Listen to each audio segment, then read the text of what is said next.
Pada video kali ini, kita akan belajar mengenai bentuk aljabar. Materi ini merupakan materi lanjutan di kelas 7. Tujuan pembelajaran di sini yang pertama adalah peserta didik mampu memahami mengenai bentuk aljabar. Yang kedua, peserta didik mampu memahami unsur-unsur yang ada pada bentuk aljabar. Nah, untuk itu, untuk lebih jelasnya, persiapan alat tulis kalian. Sekarang kita akan belajar mengenai apa itu bentuk aljabar.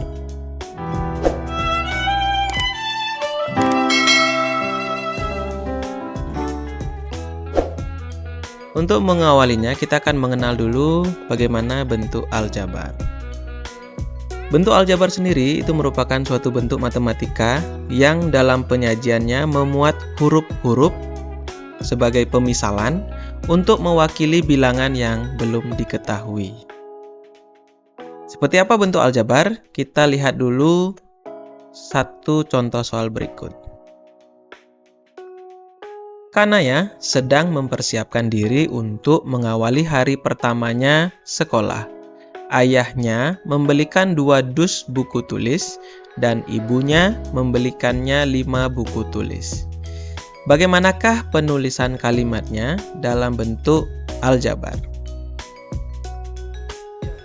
Untuk itu, kita perlu menganalisis kalimat yang dicantumkan pada soal untuk dirubah dalam bentuk aljabar.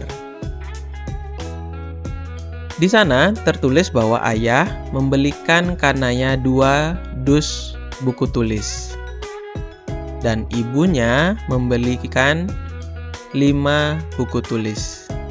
Nah, jadi kalau diilustrasikan dalam gambar, maka ada 2 dus buku tulis dan 5 buku tulis. Karena ini diminta adalah merubah dalam bentuk aljabar, di mana kita akan memisalkan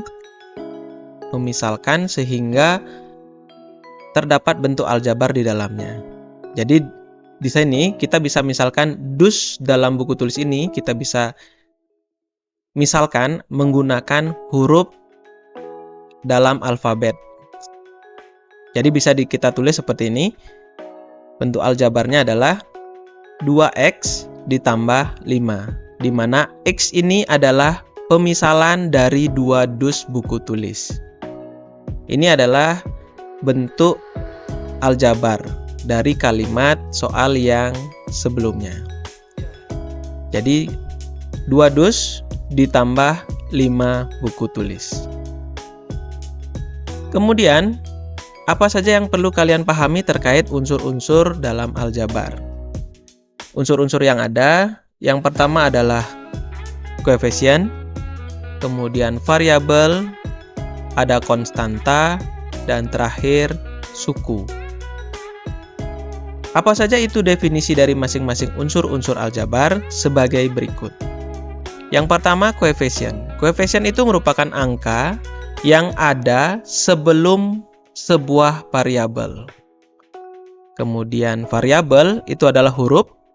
Dari pemisalan ini, huruf yang digunakan adalah alfabet dari A sampai dengan Z pada suatu bentuk aljabar.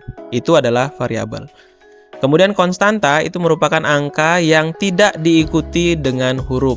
Jadi hanya angkanya saja. Itu adalah konstanta.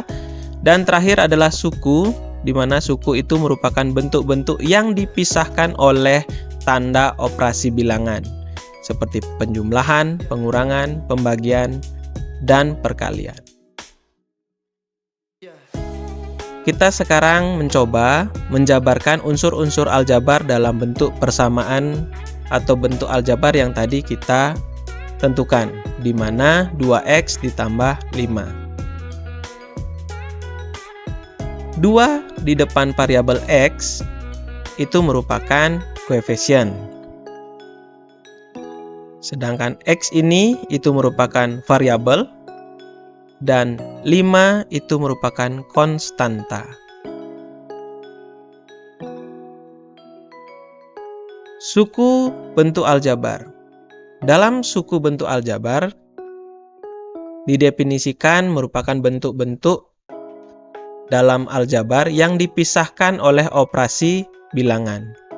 Terdiri dari 1 suku, 2 suku, 3 suku, atau lainnya. Tergantung banyaknya operasi bilangan dalam bentuk aljabar tersebut. Sebagai contoh, 3x. 3x ini merupakan 1 suku karena hanya terdiri dari 1 suku, yaitu 3x.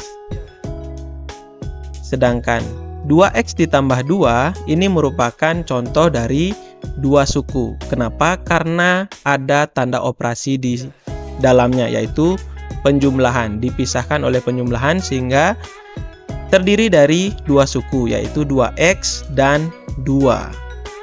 Dan yang terakhir, 3x ditambah 2y dikurangi 1. Ini merupakan 3 suku karena ada 2 tanda operasi di dalam bentuk aljabar tersebut. Sehingga terdiri dari 3x, 2y, dan negatif 1.